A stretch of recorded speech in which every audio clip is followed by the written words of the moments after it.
Hey, what's going on, chess lover? This is Maurice Bishop, and today I'm gonna show you a King's Gambit game. This is one of the requests from one of the subscribers. So I'm actually going to show you this very awesome King's Gambit game. This is actually with Soren Jensen versus Frode Urkedal.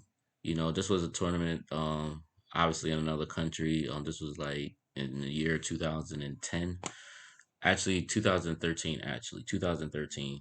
That's when that was at. 2013. So without further ado, let's actually get started. This is a very amazing King's Gambit game, yo. All right, y'all. E4 is played, E5, F4, E catches F4, Knight F3, G5, and then Bishop C4. This is usually the line for King's Gambit.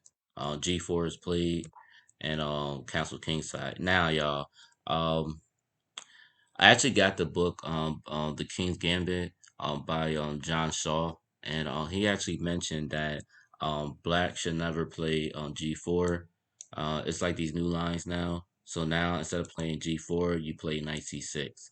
Uh, it's kind of like a um, refuting the Bishop C4 lines, and in order to refute the Bishop C4, Black must play Knight C6, and like I said, by Black playing Knight C6, Bishop C4, it causes a lot of problem. And if you ever read John Shaw books on the King's Gambit, I'll actually put a link on the description box, and you can actually check it out yourself. He's very knowledgeable of the King's Gambit, and he really show you some stuff. And going through the chapters and everything, Bishop C4 is like almost like, I'm not gonna say the worst move, but it's not a very comfortable position. So I'll definitely drop that link below, and y'all can check it out. But it's crazy.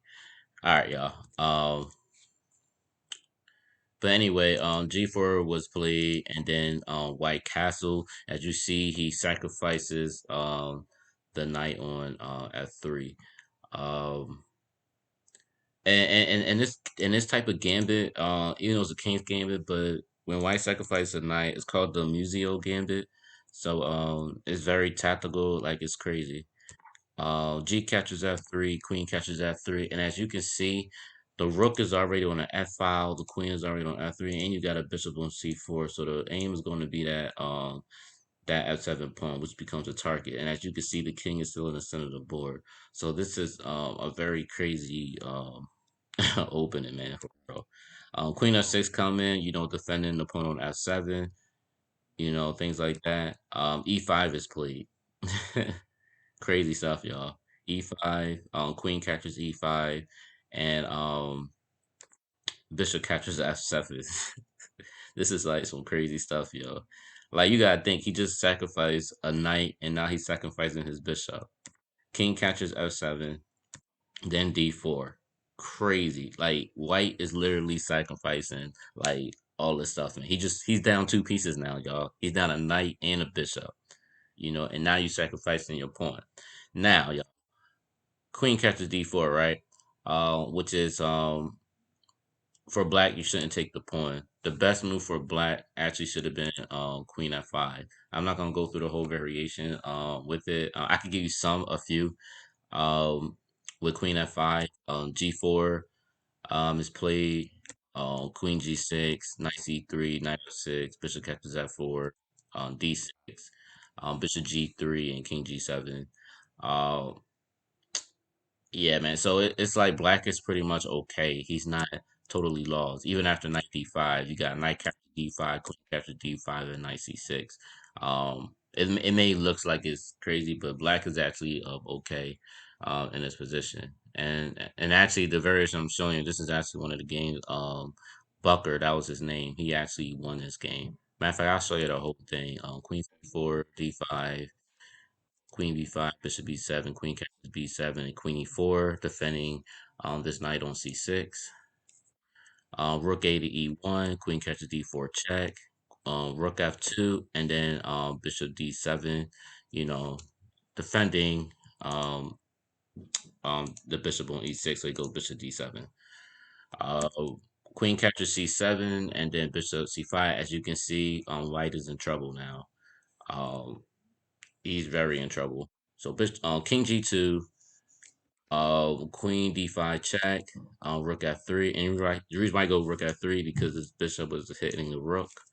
And then rook a to or rook h to f8, bishop f4, and then rook a to c8, and then after c4, this pretty much was a blunder because then black just goes queen catches f3, and white resigned in this position. So that's one of the games when you play queen f5. That's what should have been played. Um, but of course, this guy actually took on queen captures d4. Bishop e3 is played. Obviously, he cannot take this bishop because queen captures e3, and the opponent can't take the queen because the rook is pinning this pawn on f4. All right, so he takes bishop e3, queen f6, um, bishop catches f4, then bishop c5. Now, y'all, I'm gonna tell you something about this. With bishop c5, there are games where there are 0 wins with black playing bishop c5. 0 wins out of the 6 games.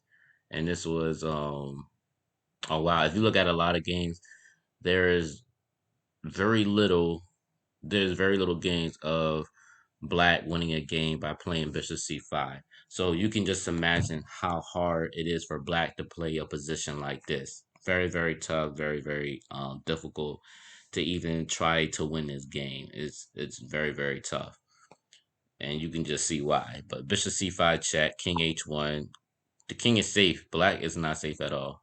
And the fact that white is still down, he's down several pawns, he's down 2 pieces or whatever. But the attack is so strong that it's just ridiculous, y'all. Bishop d6 was played, and that was actually a blunder. The Not a blunder, but it's not the correct move. But again, this is a hard position for black to even come after. But knight c6 is actually the move that he should have played, even though this bishop is dropping, you know, with queen d5 or with queen h5 and everything. It's just that the fact that you want your king to be safe, instead of defending your piece, because black is already up um 2 pieces, you know what I mean? So like for variations, like if he goes queen g6, queen captures c5, knight f6, bishop g5, d6, queen c4 check, bishop d6, queen f4, rook a to f8, and then queen captures f6, queen captures f6, and then rook captures f6, and then king g7. And now black will have a better opening um in this game. Now it would be a better, I mean, I said a better opening, a better end game. Black would have a good end game, and he has some chances or whatever. Instead of just defending his piece, he should have just worried about his king being safe or whatever. And also, I want to point out is on move 13, instead of the queen h5, knight c3 is also recommended or highly recommended because it is a very strong move, because now you're threatening knight d5, or better yet knight e4, which actually might be even stronger. So instead of just going after queen h5, but this knight c3 is highly recommended. I'm telling y'all, you play the King's Indian, you gotta be a strong attacker, man, for real. But anyway, bishop d6 was played, and queen h5 is played. Then queen g6, bishop captures d6, knight f6, and then queen d5 check. Which is also a good move, but he actually Soren could have actually won quicker by going captures f6 check. And then after king captures f6, queen e5 check, king f7, queen e7 check, king g8, and then queen f8 checkmate. Crazy stuff, y'all, I'm telling you. But queen d5 check, king g7, rook captures f6, um, queen captures f6, and then bishop e5. As you can see, he's pinning his queen, and this is just too much. And honestly, let's even go back. Let's go back if it was if he does, and if he goes on king catches f6, then this probably would have been the same move anyway. King f7, queen e7, king g8, and then f8 checkmate. So that would have been a mate if he would have took with the king, which is why he was kind of forced to take with the queen. Queen catches f6, bishop e5, rook h to f8, bishop catches f6, queen g5 check, king f7, knight c3, d6, and then knight d5, and then black resigns. This I'm telling you, this was a crazy King's Gambit game. This is actually my first time even seeing something like this. So this is pretty crazy, man. I really enjoyed this game. So y'all, if y'all enjoyed this video, please like, please share, please comment. Let me know what you think of it, and also y'all don't forget to subscribe. All right, y'all. Peace.